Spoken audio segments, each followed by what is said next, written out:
Hello everyone. Here is today's update on Hurricane Lee. Category 3 Hurricane Lee moving slowly south of Bermuda. Hurricane Lee is currently centered about 340 miles north of the northern Leeward Islands, or about 650 miles south-southeast of Bermuda. Lee is moving toward the northwest at 7 miles per hour. Maximum sustained winds are 120 miles per hour. The minimum central pressure is 950 millibars.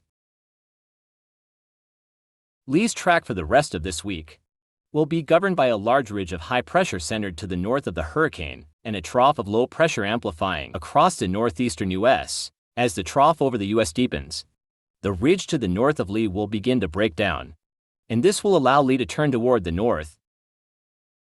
Models have come into better agreement regarding this turn, but there are still significant differences on Lee's forward speed. The current forecast track takes the core of the hurricane west of Bermuda late Thursday or Friday. However, the wind field will be expanding at that time, and this could cause tropical storm force winds to impact Bermuda. All interests in Bermuda should closely monitor Lee. Lee intensified yesterday to a Category 3 storm and maintained that intensity overnight. The core of the storm continues to fluctuate in organization, but models are in fair agreement that Lee will likely intensify during the next 24 hours. The system is over very warm sea surface temperatures and the wind shear is light, so this seems reasonable. Thereafter, the storm will be moving over somewhat cooler sea surface temperatures, upwelled by Idalia and Franklin, and wind shear is expected to increase once again, and this should result in gradual but steady weakening later this week. Though the system is expected to weaken later this week, it is also forecast to increase in size.